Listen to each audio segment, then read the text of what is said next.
الحمد لله رب العالمين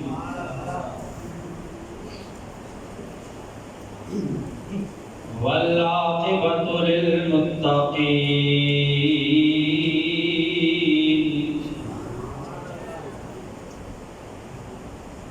والصلاة والسلام على سيد الأنبياء والمرسلين وأصحابه الهادين المهديين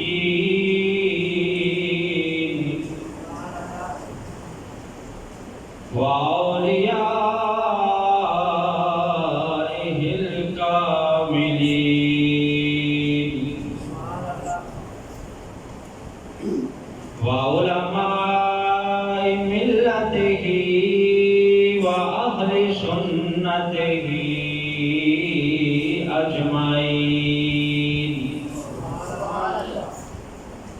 أما بعد فأعوذ بالله من الشيطان الرجيم بسم الله الرحمن الرحيم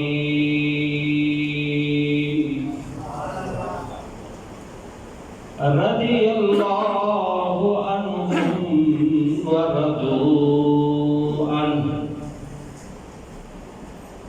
آمنت بالله صدق الله مولانا العظيم وصدق رسوله النبي الكريم الأمين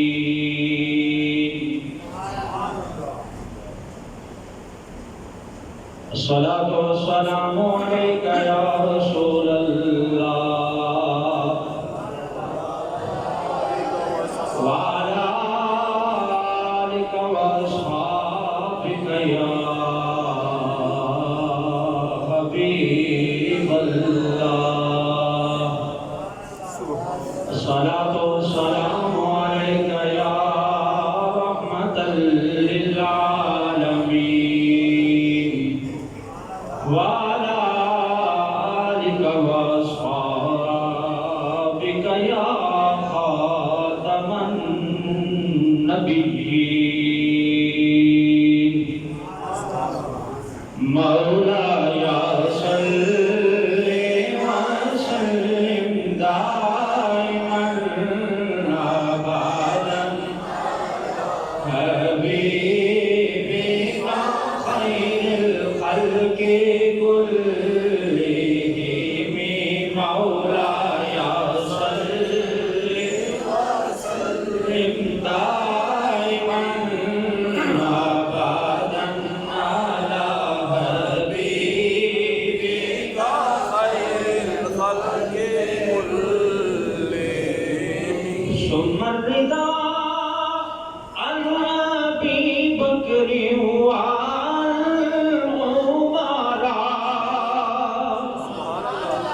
ثم الرضا عن أبي بكر وعن عمر وعن علي وعن عثمان ذي الكرم مولاي صل وسلم دائما أبدا على حبيبك خير الخلق كلهم اور جس وقت خدمت میں ان کی ابو بکر عمر عثمان و علی اس وقت محمد عربی کے دربار کا عالم کیا ہوگا مل کے پڑھے ہر کوئی فدا ہے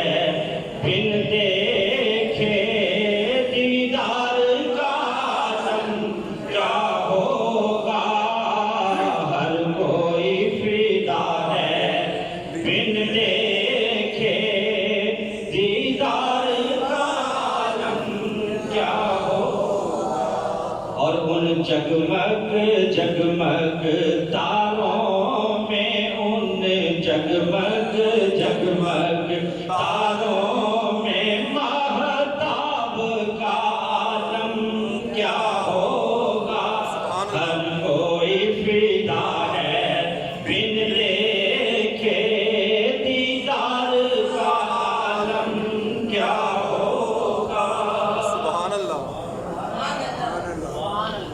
نہایت ہی عزت و احترام کے قابل علیہ السلام، آج ذی الحجہ شریف کی 16 تاریخ ہے۔ 18 ذی الحجہ کو مظلوم مدینہ جامع القرآن داماد مصطفیٰ اور ہم زلف مولا علی مرتضیٰ رضی اللہ تعالی عنہ جناب عثمان غنی رضی اللہ تعالی عنہ کی دردناک شہادت ہے، لہذا ضروری سمجھتا ہوں کہ اسی مناسبت سے آج حضرت عثمان غنی کا تذکرہ کیا جائے۔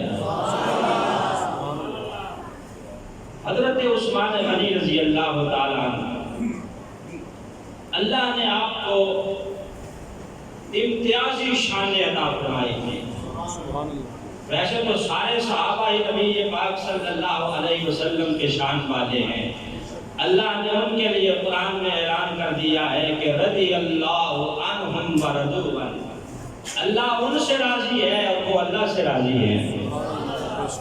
ہم نماز پڑھتے ہیں کہ اللہ راضی ہو جائے، ہم قرآن پڑھتے ہیں کہ اللہ راضی ہو جائے، ہم جمعہ کے دن پہلے آ کے بیٹھتے ہیں تاکہ اللہ راضی ہو جائے، ہم نیکیاں کرتے ہیں، ہم اعمال صالحہ کرتے ہیں، قربانی کرتے ہیں، صدقہ دیتے ہیں، خیرات کرتے ہیں، پیش نظر ایک ہی مقصد ہے کہ اللہ راضی ہو جائے اور جنت مل جائے۔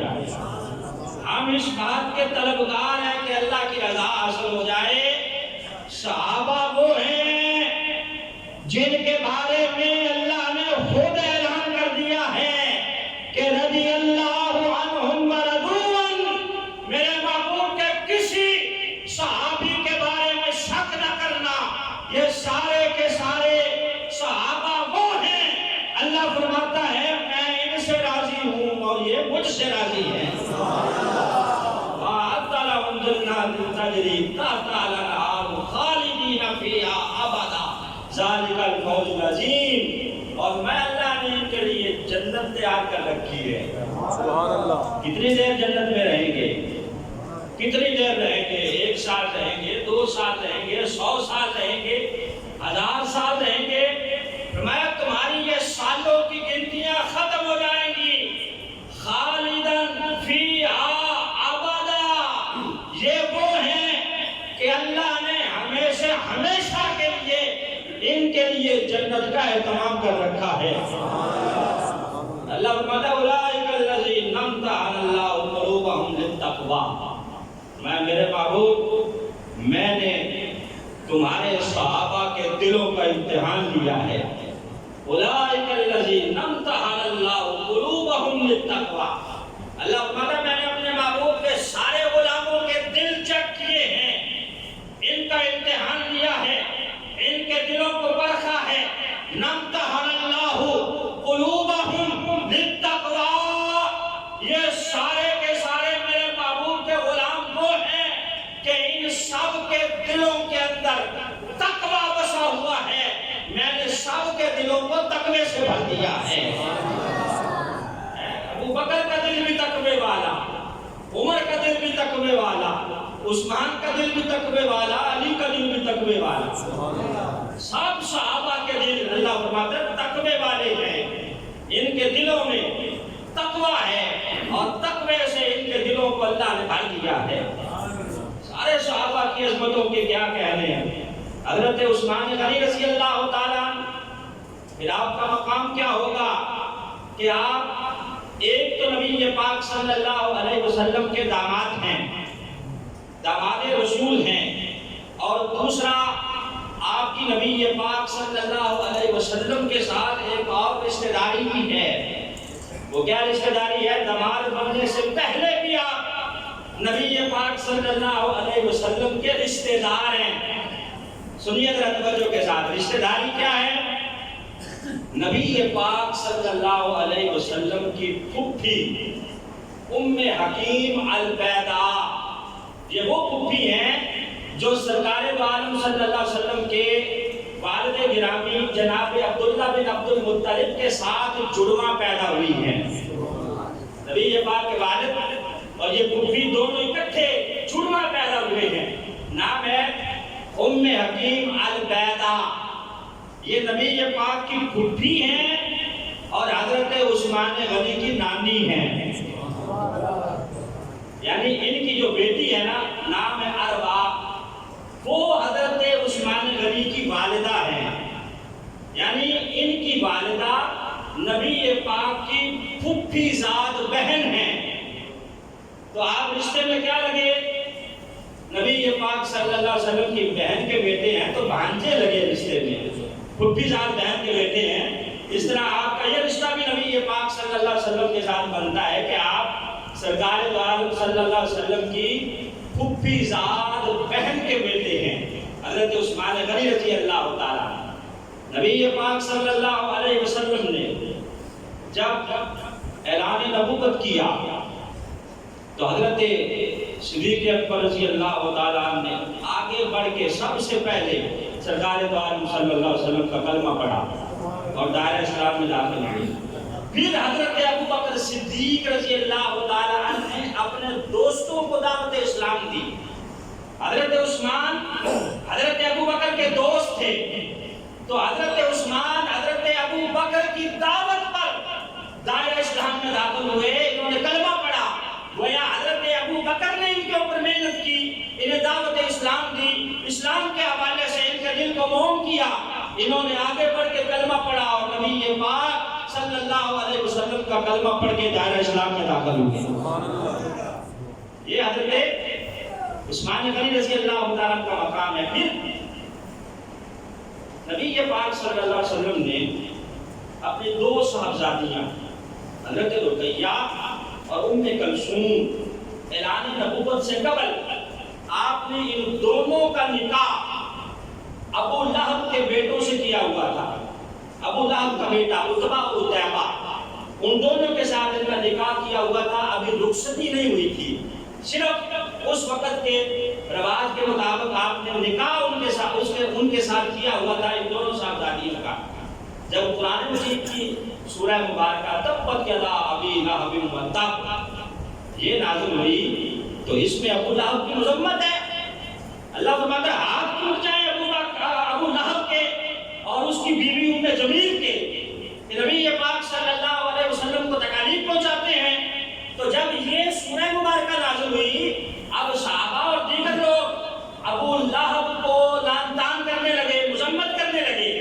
جب مذمت اس کی ہونے لگی ہر طرف سے، تو اس نے اپنے دونوں بیٹوں کو بلایا، بلا کے کہا یار تمہارا نکاح ہی ہوا ہے نا محمد کی بیٹیوں کے ساتھ صلی اللہ علیہ وسلم، میں تمہیں حکم دیتا ہوں کہ تم ان دونوں کو طلاق دے دو۔ ابو لہب کے کہنے پر اس کے بیٹوں نے نبی پاک صلی اللہ علیہ وسلم کی دونوں بیٹیوں کو طلاق دے دی، حضرت رقیہ کو اور ام کلثوم کو۔ جب طلاق دے دی تو حضرت عثمان غنی رضی اللہ تعالیٰ عنہ نے حضرت رقیہ کے لیے نبی پاک صلی اللہ علیہ وسلم کی خدمت میں درخواست پیش کی، رشتہ مانگا۔ سرکار دو عالم صلی اللہ علیہ وسلم نے آپ کا نکاح حضرت رقیہ کے ساتھ کر دیا۔ حضرت رقیہ کے ساتھ نبی پاک صلی اللہ علیہ وسلم نے حضرت عثمان غنی کا نکاح کر دیا۔ اب حضرت عثمان غنی کی ایک شان اور بھی ہے کہ حضرت ابو بکر نے ایک ہجرت کی ہے مکہ سے مدینہ کی طرف، حضرت عمر نے بھی ایک ہجرت کی ہے، حضرت علی نے بھی ایک ہجرت کی ہے۔ عثمان غنی وہ ہیں جنہوں نے اسلام کے لیے 2 ہجرتیں کی ہیں، 2 ہجرتیں۔ ابتدا میں جب حبشہ کی طرف ہجرت کا حکم ہوا تو حضرت عثمان غنی اپنے بیگم جناب رقیہ کے ساتھ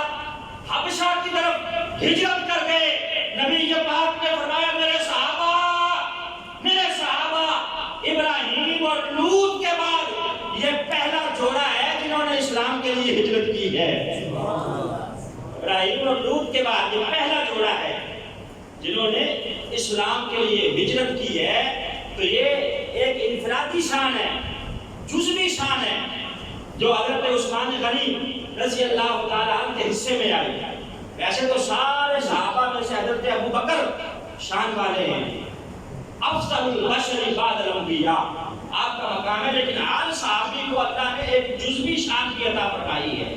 تو یہ جزوی شان حضرت عثمان غنی رضی اللہ تعالیٰ عنہ کے حصے میں آئی۔ پھر جب سرکار دو عالم صلی اللہ علیہ وسلم مکہ سے ہجرت کر کے مدینہ تشریف لے گئے، حضرت عثمان غنی کو خبر ہوئی تو آپ حبشہ سے ہجرت کر کے سیدھے مدینہ طیبہ اپنی بیگم کے ساتھ تشریف لے آئے۔ یہاں اب وقت گزرنے لگا، جب جنگ بدر کا موقع آیا، جنگ بدر کے موقع پر آپ کی بیوی حضرت رقیہ رضی اللہ تعالیٰ عنہ آپ بیمار ہو گئی۔ نبی پاک صلی اللہ علیہ وسلم نے لشکر تیار کیا بدر کے لیے، حضرت عثمان غنی کو فرمایا کہ تم ہمارے ساتھ لے جاؤ گے، اپنی بیوی اور میری بیٹی رقیہ کی تیمارداری کرو گے، وہ بیمار ہے تم اس کے پاس ٹھہرو گے، تمہارا مقام یہ ہے کہ جنگ میں شرکت کیے بغیر اللہ تمہیں جنگ کا ثواب عطا فرمائے گا۔ میں تم پیچھے ٹھہرو گے کیونکہ تمہاری بیوی بیمار ہے، تم اس کی عیادت کرو گے، تیمارداری کرو گے، اس کا خیال رکھو گے۔ ادھر جنگ بدر ہو گئی، جنگ میں اللہ نے فتح عطا فرمائی۔ حضرت زید کو نبی پاک نے مدینے بھیجا کہ جاؤ، جا کے مدینے والوں کو خوشخبری سنا دو کہ اللہ نے جنگ میں فتح عطا کر دی ہے۔ حضرت زید کہتے ہیں کہ جب میں آیا مدینہ میں نے دیکھا حضرت عثمان اور میرا بیٹا اسامہ بن زید یہ دونوں حضرت رقیہ کی تدفین کر رہے تھے۔ وہ بیمار تھی، نبی پاک جنگ بدر میں تھے، یہ پیچھے سے ان کا انتقال ہو گیا، ان کا وصال ہو گیا۔ جب جنگ کی خوشخبری آئی، حضرت زید کہتے ہیں کہ یہ دونوں اپنی بیوی حضرت عثمان غنی رضی اللہ تعالیٰ عنہ کی بیوی رقیہ کی تدفین کر رہے تھے۔ جب میں آیا، میں نے آ کے خوشخبری سنائی، تو جب مجھے پتا چلا کہ عثمان غنی کی بیوی کا انتقال ہو گیا ہے تو میں غم زدہ ہو گیا، غمگین ہو گیا، سارا لشکر واپس آ گیا۔ اب دن گزرتے گئے، حضرت عثمان غنی پریشان رہنے لگے، دن بہ دن پریشان۔ نبی پاک نے ایک دن بلا لیا، فرمایا عثمان پریشان کیوں ہو؟ کہا حضور اور تو پریشانی کوئی نہیں، ایک پریشانی کھائی جاتی ہے، آپ کے ساتھ جو تعلق تھا، جو رشتہ داری تھی کہ میں آپ کا داماد تھا، آپ میرے سسر تھے، وہ تعلق ختم ہو گیا ہے، اس وجہ سے پریشان رہتا ہوں۔ نبی پاک صلی اللہ علیہ وسلم نے فرمایا کہ پریشان نہ ہو، اللہ کے حکم سے میں اپنی دوسری بیٹی ام کلثوم کا نکاح تمہارے ساتھ کرتا ہوں۔ ام کلثوم کا نکاح فرمایا میں اللہ کے حکم سے، پہلی بیٹی کا نکاح بھی اللہ کے حکم سے، دوسری کا نکاح بھی میں اللہ کے حکم سے کرتا ہوں۔ وہی حق مہر ہوگا جو رقیہ کا حق مہر تھا، شرط یہ ہے کہ جو سلوک تم اس کے ساتھ کرتے تھے وہی سلوک اس کے ساتھ کرو گے۔ تو حضرت رقیہ کے بعد جناب ام کلثوم حضرت عثمان غنی رضی اللہ تعالیٰ عنہ کے نکاح میں آئی۔ جب ان کے ساتھ نکاح ہوا تو جبریل تشریف لائے اور میں یا رسول اللہ صلی اللہ علیہ وسلم آسمانوں کے سارے فرشتے عثمان کو ذوالنورین کے لقب سے یاد کر رہے ہیں۔ ذوالنورین کا مطلب ہے دو نوروں والا، دو نور کون سے؟ ایک جناب رقیہ اور ایک ام کلثوم، یہ دو نور ہیں نبی پاک صلی اللہ علیہ وسلم کے جو حضرت عثمان کے حصے میں آئے ہیں۔ تاریخ اٹھا کے دیکھیں، کائنات میں کوئی ایسا بندہ نہیں ہے کہ جس کے حصے میں کسی نبی کی دو صاحبزادیاں آئی ہوں۔ حضرت آدم سے لے کے نبی پاک صلی اللہ علیہ وسلم تک کوئی ایسا بندہ نہیں ہے کہ کسی نبی کی دو بیٹیاں یکے بعد دیگرے اس کے نکاح میں آئی ہوں۔ اللہ رب العزت کی قسم ہے عطا کیا ہے تو عثمان غنی کو عطا کیا ہے. یہ عزت اور مقام اگر ملا ہے تو عثمان غنی کو ملا ہے، اس لیے آپ کو ذوالنورین کہا جاتا ہے. اعلیٰ حضرت فرماتے ہیں نا کہ ہو مبارک تم کو ذوالنورین جوڑا نور کا، نور کی سرکار سے پایا تو شالا نور کا، اور تیری نسل پاک میں ہے بچہ بچہ نور کا، تو ہے نے نور تیرا سب گھرانہ نور کا. سبحان اللہ سبحان مل کے پڑھیں. تو ہے نے نور تیرا سب گھرانہ نور کا. تو یہ حضرت عثمان غنی رضی اللہ تعالیٰ عنہ کے حصے میں شان آئی ہے کہ ایک تو آپ نے 2 ہجرتیں کی ہیں، دوسرا نبی پاک صلی اللہ علیہ وسلم کی 2 صاحبزادیاں یکے بعد دیگرے آپ کے نکاح میں آئی. جب حضرت ام کلثوم کا بھی وصال ہو گیا نبی پاک کی زندگی میں ہی ان کا بھی وصال ہو گیا، تو حضرت عثمان غنی اب پھر پریشان رہنے لگے، پریشان غمزدہ. نبی پاک نے ایک بار پاس بلایا، بٹھایا، میں عثمان رب کعبہ کی قسم ہے مجھ محمد کی اگر 100 بیٹیاں ہوتی ایک ایک کر کے تیرے نکاح میں دے دیتا، تجھے غمزدہ نہ کرتا.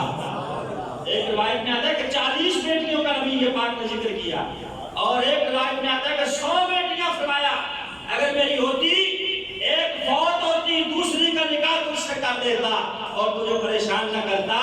لیکن وجہ یہ ہے کہ بن بیاہی میری وہ 2 بیٹیاں ہی تھی، میں نے ان کا نکاح تمہارے ساتھ کر دیا، لہذا غمزدہ نہ رہا کرو، غمزدہ نہ رہا کرو. اور کئی مقامات پر حضرت عثمان غنی کو نبی پاک نے جنت کی خوشخبریاں عطا فرمائی ہیں. فرمایا ابو بکر فی الجنہ، عمر فی الجنہ، عثمان فی الجنہ، علی فی الجنہ. کئی موقعوں پر جب آپ ہجرت کر کے حبشہ سے مدینے آئے ہیں تو یہاں ایک ہی میٹھے پانی کا کنواں ہے، اور وہ بھی ایک یہودی کی ملکیت ہے. اس کا نام ہے روما، جسے بیر روما کہا جاتا ہے کہ روما کا کنواں. یہودی کا نام تھا روما، بیر روما یعنی اس روما کا کنواں. اب وہ کرتا کیا تھا کہ بھاری رقم لیتا تھا اور پھر پانی بھرنے دیتا تھا. یہ پاک صلی اللہ علیہ وسلم نے جب دیکھا کہ مسلمان کمزور ہے، غریب ہے، پیسے دے کے پانی نہیں لے سکتے، تو سرکار نے اعلان کر دیا صحابہ کے اجتماع میں، مسجد نبوی میں صحابہ بیٹھے، میں ہے کوئی جو کنواں خرید لے اور بدلے میں جنت لے لے. کنواں خرید لے اور بدلے میں جنت لے لے. حضرت عثمان غنی گھر گئے، جا کے رقم اٹھائی، سیدھا اس یہودی کے کنویں پہ. اسے کہا ہاں بھائی کنواں بیچو گے؟ اس نے کہا نہیں، یہ تو میری پوری زندگی کی روٹیاں ہیں، نیچے سے پانی نکلتا ہے اور میں بیچتا ہوں، میں کس طرح اس کو جو ہے وہ بیچ دوں؟ آپ نے کہا اچھا چلو ایسا کرو آدھا بیچ دو، آدھا بیچ دو. اب یہودی تھا، لالچی تھا، اس نے کہا ٹھیک ہے کنواں آدھا میرے پاس رہے گا، اس سے بھاری رقم بھی لے لیتا ہوں اور آدھا کنواں بھی اس کو دے کے آدھا اپنے پاس رکھ لیتا ہوں. اس نے کہا چلو ٹھیک ہے اگر تم کہتے ہو تو میں آدھا تمہیں دے دیتا ہوں. کہا کتنے پیسے لوگے؟ اس نے کہا 25,000 درہم لوں گا، پھر تمہیں یہ آدھا کنواں بیچوں گا. حضرت عثمان غنی نے دیر نہیں کی، 25,000 نکالا، فوراً دیا. میں یہ دے آدھا کنواں تیرا آدھا میرا، ایک دن پانی تو بھرے گا اور ایک دن پانی ہم بھریں گے. بعض روایت میں یہ ایک دن رکھ لیے گئے، اور ایک روایت میں یہ بھی ہے کہ بیچ میں لکڑی لگا کے باڑ کر دی گئی کہ آدھے کنویں سے اس طرف سے پانی یہودی بھریں گے، اس طرف سے مسلمان بھریں گے. اب اس یہودی نے پوچھا کہ تم بہت بڑے تاجر ہو، رئیس زادے ہو، کبھی تم نے گھاٹے کا سودا نہیں کیا، یہ سستا سا کنواں تم نے اتنے زیادہ پیسوں سے کیوں خرید لیا؟ حضرت عثمان غنی کہنے لگے یہ تمہاری اوقات تھی کہ تم نے مانگا 25,000 ہے اور میں تو 40,000 لے کے آیا تھا. کہا 40,000 اتنا مہنگا کیوں خریدنا چاہتے ہو؟ کہا یہ مہنگے کی بات نہیں ہے، یہ دیکھ رہا ہوں کہ نبی پاک کے ہونٹوں سے نکلا ہے، سرکار نے فرما دیا ہے 40,000 تو کیا 100,00,000 بھی اگر تم خرید لیتا. بھائی گھاٹے کا سودا میں نے نہیں کیا، تیری نظر میں گھاٹے کا ہے. اب ایک دن پانی مسلمان بھرتے، ایک دن یہودی بھرتا، یہودیوں کے لوگ بھرتے، یہودی پیسے لیتا. ایک دن ایک یہودی پانی بھرنے کے لیے آیا، اس نے کہا روما کو کہ یار میرے پاس پیسے نہیں ہیں، ایک دو ادھار دے رہے، بعد میں پیسے لے لینا. بڑی منتیں کی، اس نے کہا نہیں چل پیسے لے کے آ. وہ بیچارہ ڈرتا ڈرتا مسلمانوں کے پاس آ گیا. اگلے دن یا دوسری سائڈ پہ کہا یار ایک ڈور ہی دے دو، پیسے نہیں ہیں بعد میں لے لینا. مسلمانوں نے کہا پیسے کی کیا بات ہے، تو مفت میں ہی لے جاؤ، بلکہ اپنے کسی یار دوست کو بھی جا کے کہہ دینا، انہیں بھی چاہیے، وہ تو ہماری بھاری میں آ جایا کریں اور آ کے بھر کے لے جایا کریں. اب حضرت عثمان غنی کی جب باری ہوتی، مسلمان بھی مفت میں بھرتے، یہودی بھی مفت میں بھرتے. اب اس کا دھندا تو ٹھپ ہو گیا. ایک دن حضرت عثمان غنی کو بلایا کہ یار یہ دوسرا آدھا بھی خرید لو. کہا نہیں ہمارے آدھے میں ابھی پانی ہے، جب ختم ہو جائے گا تو پھر دوسرے کی بھی بات کر لیں گے. کہا یار میرا تو دھندا ہی نہیں رہا، خرید دو. کہا کتنے پیسے؟ خیر آپ نے 12,500 یا 12,000 دینار مزید دیے اور پورا کا پورا کنواں خرید کے نبی کے پاک کے قدموں پہ نثار کر دیا. یہ سخاوت ہے حضرت عثمان غنی رضی اللہ تعالیٰ عنہ. ایک دن نبی پاک مسجد میں بیٹھے تھے، فرمایا یار یہ لوگ آتے ہیں، صحابہ آتے ہیں نماز پڑھنے کے لیے، سواریاں کھڑی کرنے کے لیے بڑی مشکل کا سامنا کرنا پڑتا ہے. یہ جو بقی قبرستان ہے اس کے ساتھ ایک حویلی ہے، ایک باغ سا ہے، اگر وہ خرید لیا جائے کہ جو مسلمان آئے نماز پڑھنے کے لیے سواریاں وہاں باندھ دی جائیں. جس طرح آج کل بھی پارکنگ کا مسئلہ ہے کہ گاڑیاں کہاں لگائی جائیں، اس وقت گاڑیاں تو نہیں ہوتی تھی، اونٹ اور گھوڑے ہوتے تھے، ان کو باندھنے کے لیے بقی شریف کے ساتھ ایک حویلی چاہیے تھی کہ وہاں باندھ دی جائے سواریاں، جب نماز پڑھ کے جائیں تو پھر جا کے وہاں سے لے لی جائیں. ابھی سرکار یہ کہہ رہے ہیں کہ مجھے وہ جگہ بڑی پسند ہے. حضرت عثمان پیچھے بیٹھے تھے، وہیں سے نیچے نیچے ہو کے نکلنے لگے. ابھی یہ پاک نے بلا لیا، عثمان کدھر جا رہے ہو؟ کہا حضور وہ جگہ ذرا دیکھ کے آؤں جو آپ نے پسند کی ہے. سبحان اللہ. اچھا جہاں دیکھ آؤ. جب دیکھ کے واپس آئے، میں عثمان دیکھ آئے ہو؟ دیکھ آئے ہو؟ کہا حضور دیکھ کے آیا ہوں بلکہ خرید آیا ہوں. آپ کے ہونٹوں سے نکل گیا ہے تو اب تاخیر نہیں کی بلکہ میں خرید کے آ گیا ہوں. حضور یہ لے چابیاں، میں اس جگہ کو خرید کے آپ کے قدموں پہ نثار کرتا ہوں. میاں صاحب بتاتے ہیں نا کہ مالا والے سخی نہیں ہوندے تے سخیاں دے کول مال نہیں ہوندا. ایتھے اوتھے دوویں جہانی سخی کدی کنگال نہیں ہوندا. مال کے ساتھ بندہ سخی نہیں بنتا. سخی ہونے کے لیے دل سخی ہونا چاہیے، اور جس کے پاس مال اس نے سنبھال کے رکھا ہوا وہ سخی ہے ہی نہیں. مالا والے سخی نہیں ہوندے، سخیاں دے کول مال نہیں ہوندا. ایتھے اوتھے دوویں جہانی سخی کدی کنگال نہیں ہوندا. غزوہ تبوک کا موقع ہے، جیش الاسرا، تنگ دستی کا لشکر ہے، تنگ دستی ہے. جس طرح آج کل کورونا کی وجہ سے حالات خراب ہیں، تو اس وقت بھی تنگ دستی تھی، حالات خراب تھے، قحط سالی تھی. نبی پاک نے چندے کا اعلان کیا کہ کون ہے جو جنگ کی تیاری میں مدد کرے گا. صحابہ کا اجتماع ہے، سارے صحابہ بیٹھے ہیں، میں کون ہے جو مدد کرے گا؟ اعلان ہو رہا ہے. حضرت عثمان کھڑے ہو گئے. سارے بھی سوچ رہے ہیں، حضرت عثمان کھڑے ہو گئے. کہا حضور 300 اونٹ ساز و سامان سمیت، صرف اونٹ نہیں، اونٹ پہ رکھنے والی کاٹھی بھی میرے ذمہ ہے، اس کو ڈالنے والی نکیل کی رسی بھی میرے ذمہ ہے، اور سپاہی کا خرچہ اور اس کے جو ہے ہتھیار بھی میرے ذمہ ہے. جب تک وہ سپاہی جائیں گے وہاں رہیں گے، ان کو کھانا بھی میں ہی پیش کرتا رہوں گا. 300 اونٹ میں میرے ذمہ ساز و سامان سمیت ہے. سرکار نے پھر اعلان کیا تھوڑی دیر بعد. پہلے اس طرف دیکھ کے اعلان کیا تھا، اب اس طرف دیکھ کے ہے بھائی کوئی؟ حضرت عثمان اٹھ کے آئے، اس سائڈ پہ بیٹھ گئے. ابھی سارے سوچ رہے ہیں، حضرت عثمان پھر کھڑے ہو گئے.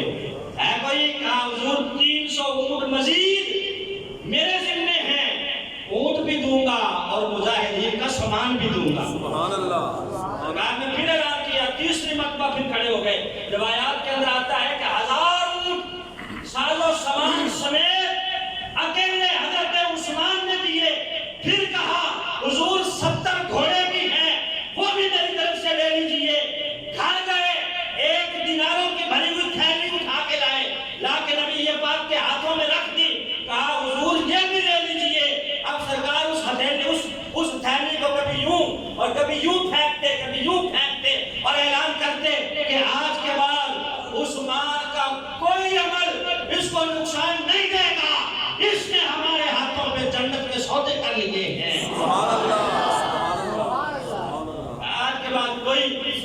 اس کو نقصان دے گا ہی نہیں، اس نے جنت خرید لی ہے اور جنت کا سودا کر لیا ہے۔ حضرت عثمان غنی رضی اللہ تعالیٰ نے یہ ان کی خدمات ہیں، صرف خالی اونٹ اور نہیں دیے بلکہ مجاہدین کا سامان بھی دیا ہے۔ آپ گئے ہوئے تھے کہیں مدینہ سے باہر، آؤٹ آف سٹی، جس طرح ہم کسی کام کے سلسلے میں لاہور سے باہر چلے جائیں، 4 دن کے بعد آئے، 4 دن کے بعد آئے، دیکھا سرکار مسجد نبوی میں بیٹھے ہیں، آپ دور سے دروازے کے پاس کھڑے ہیں، نبی پاک صلی اللہ علیہ وسلم کا چہرہ مبارک دیکھا تو اترا ہوا تھا، سرکار کا چہرہ مبارک کچھ کمزور کمزور نظر آیا۔ کہیں سے باہر نکلے، باہر حضرت بلال ملے، کہا بلال یار میں دیکھ کے آیا ہوں، 4 دن کے بعد آیا ہوں، میں نے سرکار کے چہرے کو اترا اترا دیکھا ہے، کمزور کمزور دیکھا ہے، وجہ کیا ہے؟ کہا یار مجھے تو نہیں پتا، گھر چلے جاؤ، اما عائشہ رضی اللہ تعالیٰ عنہ سے پوچھ لو۔ اب آپ سیدھے حضرت اما عائشہ رضی اللہ تعالیٰ عنہ کے حجرے پر دستک دی، پوچھا کہ اما جی کیا بات ہے، نبی پاک صلی اللہ علیہ وسلم کا چہرہ مبارک اترا اترا نظر آتا ہے، 4 دنوں کے بعد آیا ہوں، زیارت کی ہے، آج مجھے ایسا لگ رہا ہے کہ سرکار کا چہرہ کچھ کمزور ہوا ہے۔ سیدہ عائشہ کہنے لگی عثمان کیا بتاؤں، 4 دن گزر گئے ہیں، میرے اور تمہارے محبوب نے کچھ کھایا ہی نہیں ہے، کچھ کھایا نہیں ہے، گھر میں کچھ پکا ہی نہیں ہے، چولہا ٹھنڈا ہے، اس لیے نبی پاک صلی اللہ علیہ وسلم کا چہرہ مبارک اترا ہوا ہے۔ حضرت عثمان غنی کہنے لگے اما جان آپ پردے میں نہیں چلی جاتی؟ حضرت عائشہ پردے میں گئی، آپ سیدھے گھر گئے، گھر سے راشن اٹھایا، اٹھا کے اپنے کندھوں پہ لائے۔ غلام کہنے لگا کہ نوابزادے حضرت عثمان غنی رئیس کے بیٹے ہیں، گھر میں نوکر بھی ہیں، خادم بھی ہیں، شہزادے ہیں، شہزادے حضرت عثمان غنی خود اٹھایا کندھوں پہ، اٹھا کے گھر لائے نبی پاک کے حجرے میں، سیدہ عائشہ پردے میں ہیں، جھاڑو خود دیا، دے کے چولہے میں لکڑیاں سلجھائی۔ حضرت عائشہ کہتی میں پردے سے دیکھ رہی تھی، جب آگ سلجھانے کے لیے آپ پھونک مارتے تھے تو آپ کی داڑھی سے دھواں نکل رہا تھا۔ آپ نے کبھی دیکھا لکڑیوں کو آگ لگاتے ہوئے جب آپ پھونک مارتے تو دھواں نکلتا ہے؟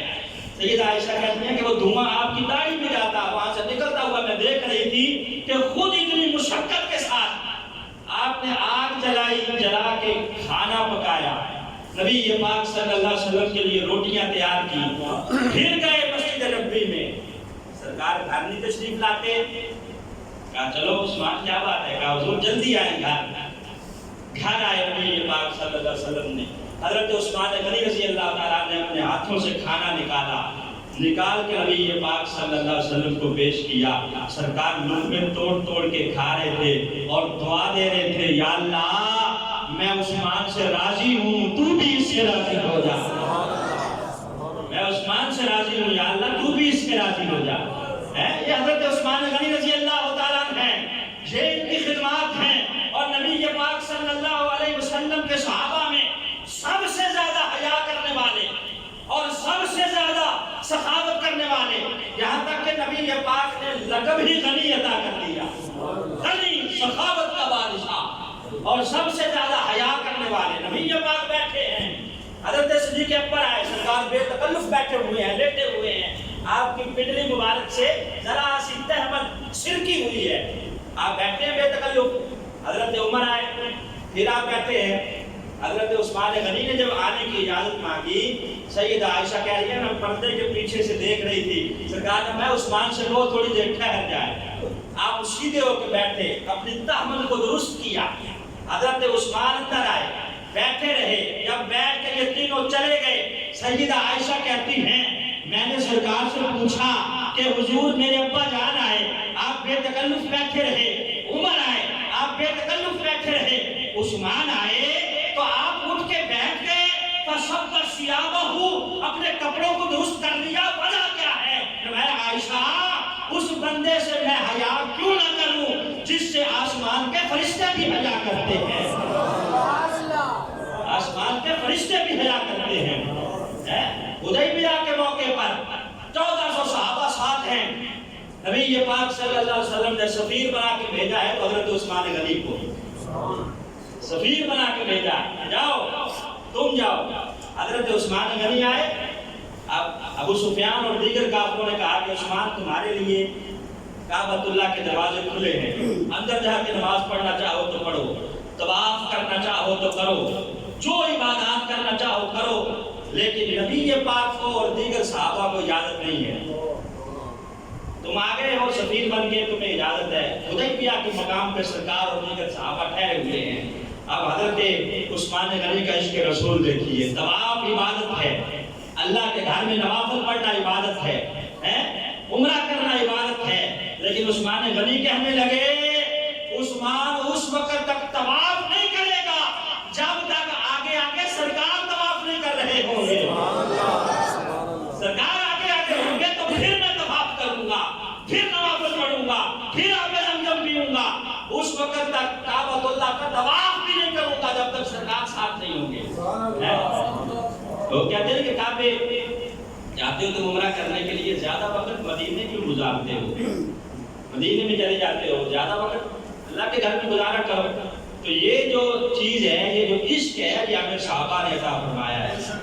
اعلیٰ حضرت فرماتے ہیں نا کہ حاجیو آؤ شہنشاہ کا روضہ دیکھو، کعبہ تو دیکھ چکے اب کعبے کا کعبہ دیکھو، اور غور سے سن تو رضا کعبے سے آتی ہے صدا،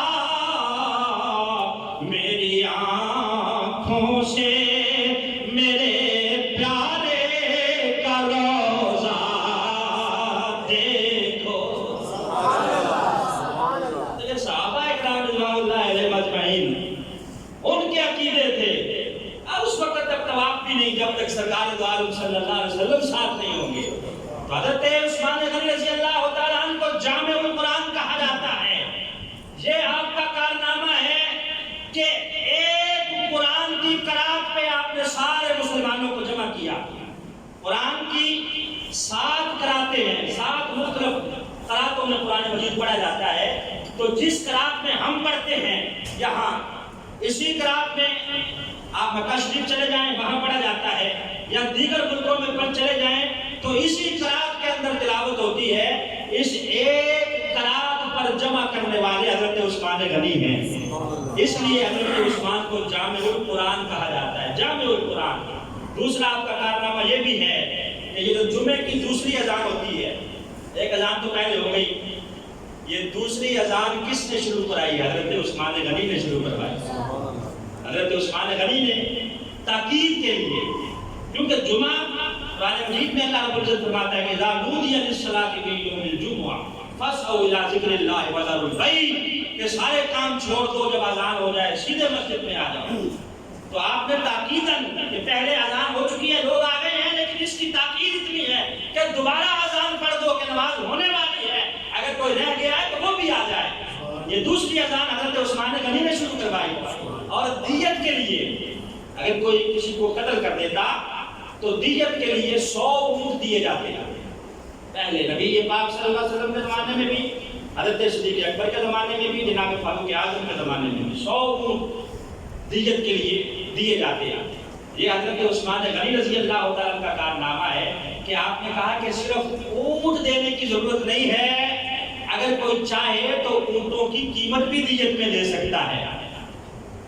یقیناً آج اگر کسی کو 100 اونٹوں کی پیشکش کی جائے یا اونٹوں کی قیمت کی پیشکش کی جائے دیت میں، تو وہ قیمت لینا پسند کرے گا کہ اونٹ اس نے کیا کرتے ہیں۔ تو یہ حضرت عثمان غنی رضی اللہ تعالیٰ کا کارنامہ ہے۔ انہوں نے کہا کہ اگر کوئی اونٹ دینا چاہے تب بھی ٹھیک ہے، دیت میں اگر کوئی دیت میں اونٹوں کی قیمت دینا چاہے تو تب بھی ٹھیک ہے۔ یہ حضرت عثمان غنی رضی اللہ تعالیٰ کے کارنامے ہیں۔ مسجد نبوی کی جگہ تنگ پڑ گئی، مسجد نبوی چھوٹی پڑ گئی، وسیع کر جو ہے اسلام پھیلتا چلا گیا۔ نبی پاک نے اعلان کیا ہے کوئی جو 7 والے گھر خرید کر مسجد نبوی میں شامل کرے اور جنت حاصل کر لے؟ ہے کوئی جو جنت حاصل کر لے؟ سارے سوچ رہے تھے، عثمان غنی کھڑے ہو گئے، کہا حضور میں خریدتا ہوں، خرید کے مسجد میں شامل کرتا ہوں اور بدلے میں جنت کا سودا کرتا ہوں۔ ایک کارنامہ حضرت عثمان غنی کا، بلائی اور باغی وہ سارے کارنامے بھول حضرت عثمان غنی رضی اللہ تعالیٰ عنہ کے گھر کا گھیراؤ کر لیا. حاجی ابھی حج سے واپس نہیں آئے. انہیں خطرہ تھا کہ حاجی اگر آ جائیں گے تو پھر ہمارے لیے مشکل ہو جائے گا. اب ان کا جھگڑا کیا تھا حضرت عثمان غنی کے ساتھ؟ بے فضول چھوٹی چھوٹی باتیں کہ عثمان غنی اپنے رشتہ داروں کو ترجیح دیتے ہیں. مال بانٹتے ہیں تو زیادہ اپنے رشتہ داروں کو دے دیتے ہیں. حالانکہ عثمان غنی نے وضاحت کی کہ بھائی میں قومی خزانے سے نہیں دیتا بلکہ اپنی جیب سے دیتا ہوں. میں خود رئیس زادہ ہوں, میں اپنی جیب سے دیتا ہوں. اگر نوازتا ہوں اپنوں کو تو میں اپنی جیب سے نوازتا ہوں. اور آپ اکثر جو ہے کسی علاقے کا گورنر بناتے یا کسی علاقے کا امیر بناتے تو آپ اپنے خاندان کے لوگوں کو اگر بناتے تو ان کا جھگڑا ہوتا باغیوں کا. بہرحال بات بڑھتی چلی گئی. انہوں نے آپ کے گھر کا محاصرہ کر لیا. حضرت عثمان غنی رضی اللہ تعالیٰ عنہ وہ ہیں کہ 40 دن تک آپ کا کھانا اور پانی باندھ رکھا گیا. کربلا والوں کا 10 دن پانی بند ہوا. 10 دن بھی نہیں بلکہ 7 محرم سے لے کر 10 محرم تک ان کا پانی بند ہوا. ان کا ذکر بھی کیا کریں. عثمان غنی مظلوم مدینہ وہ شہید ہیں کہ جن کا 40 دن تک محاصرہ کیے رکھا. حضرت علی رضی اللہ تعالی عنہ نے اپنے صاحبزادوں حضرت امام حسن اور امام حسین کو حکم دیا کہ جاؤ تم دونوں جا کے دروازے پہ کھڑے ہو جاؤ, عثمان غنی کے پہرا دو, کسی باغی کو اندر داخل نہ ہونے دینا. اگر کوئی داخل ہو تو اس کا سر اتار دینا. لوگ کہتے ہیں کہ حضرت علی بھی ان باغیوں کے ساتھ ملے ہوئے تھے. رب کعبہ کی قسم ہے حضرت علی تو محافظ بنے ہوئے تھے. کربلا میں خیموں کی حفاظت کر رہے تھے جناب عباس رضی اللہ تعالیٰ.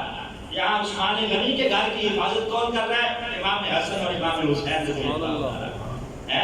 حضرت امام حسن اور امام حسین نے کئی مرتبہ اجازت مانگی حضرت عثمان غنی سے کہ جناب اجازت دیں, ہم ان کے سر اتار دیں گے. اسلام دور دور تک پھیل گیا ہے, آپ کے پاس لشکر ہے, ان کی جرأت کیسے ہوئی آپ کے گھر کا محاصرہ کرنے کی؟ آپ ایک ہی بات کہتے, یارو میں اپنے محبوب کے شہر مدینہ میں خون نہیں بہانا چاہتا, خون نہیں بہانا چاہتا. اور آپ فرماتے کہ لوگوں مجھے نبی پاک نے پہلے ہی بشارت دے دی تھی کہ عثمان شہادت کی موت کرے گا.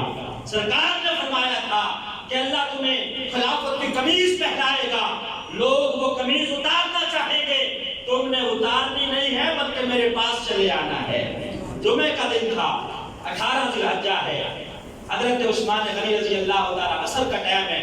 کہتے ہیں کہ میری آنکھ لگ گئی, میں نے دیکھا اس روشن دان سے سرکار دو عالم صلی اللہ علیہ وسلم تشریف لائے.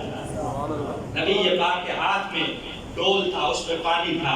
کہا عثمان اگر چاہو تو یہ پانی میں تمہیں پلا کے تمہاری ہمیشہ کے لیے پیاس بجھا دیتا ہوں, اور اگر چاہو تو آج روزہ شام کو تم میرے ساتھ افطار کر لینا. کہا حضور آپ کے ساتھ روزہ افطار کرنے کو ترجیح دیتا ہوں. جمعہ کا دن 18 ذی الحجہ کو باغیوں نے پیچھے سے گھر کے دیوار پھلانگ کر حضرت عثمان غنی رضی اللہ تعالیٰ عنہ کے اوپر حملہ کیا.